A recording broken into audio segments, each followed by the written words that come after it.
ধন্যবাদ সবাইকে। আমার নাম ডক্টর অক্ষয় কুমার সরকার। আমি আসলে বেসিক্যালি একজন মৎস্য চাষী। তো আমি মূলত চিংড়ি মাছের উপরে বেশি আমার গুরুত্ব, কিন্তু তারপরেও আমি চিংড়ি মাছে অনেকদিন কাজ করেছি, প্রায় 22-23 বছরের মতো। কিন্তু আজকে আমরা এসছি সাদা মাছের একটা আড়তে, যেটা বায়া মৎস্য খামার। এই বায়া মৎস্য খামারটা রাজশাহীর যে সাদা মাছের যে বিক্রয় কেন্দ্র, তার ভিতরে এটা সবচাইতে বড় বিক্রয় কেন্দ্র। এই বিক্রয় কেন্দ্রটা মূলত একটা অ্যাসোসিয়েশন দ্বারা পরিচালিত হয়।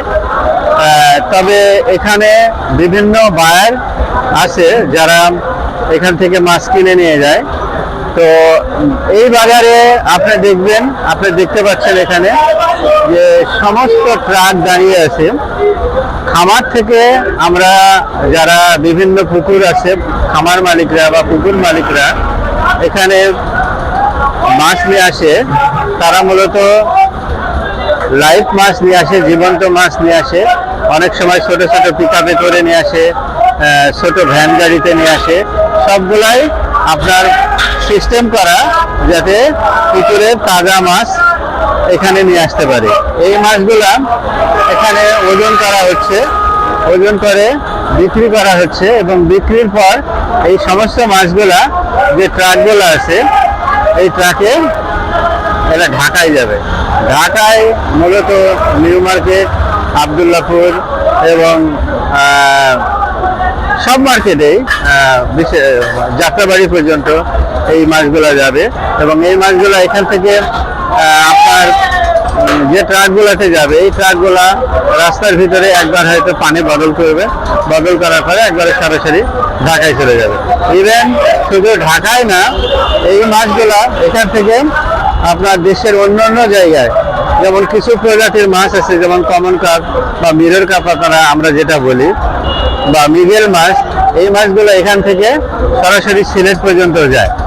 তো যেটা বলছিলাম, এই যে জীবন্ত মাছের মানে বাজারজাতকরণ, মানে রাজশাহীতে প্রথম কাপ যে ফ্যাটেনিং বা কাপ যে মোটা কার্যকরণ, এইটা রাজশাহী প্রথম চালু করে।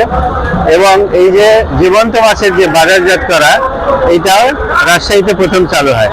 যার কারণে আপনারা এই বাজারটা দেখছেন। এরকম এই অঞ্চলে আরো 3টা বাজার আছে, আমচত্বর বাজার, খড়খড়ি বাজার, এবং একটু পিছনে গেলে আপনার 9টা বাজার আছে। এই বাজারটা মূলত মেন রাস্তার ধারে। আপনারা যদি পিছন দিকে তাকান তাহলে দেখা যাবে যে মেন রাস্তার ধারে আমাদের সব, এটা রাজশাহী হচ্ছে নওগাঁ হাইওয়ে, এবং রাস্তার ধারে ট্রাক দাঁড়িয়ে আছে। পর্যায়ক্রমে এই ট্রাকগুলা লোড হয়ে আপনার ঢাকায় যাবে। এইটাই আমাদের রাজশাহীর এই মার্কেটের মূল ইয়ে, যে জীবন্ত মাছ সারা দেশে ছড়ানো। হ্যাঁ, তো এইটা আমরা লালন করি, এবং এইটা আমরা উত্তরোত্তর কিভাবে বৃদ্ধি আরো উন্নয়ন করা যায় সেই চেষ্টা করছি। তো যাক, বাজার সিস্টেমটা দেখালাম আপনাদের। ধন্যবাদ সবাইকে।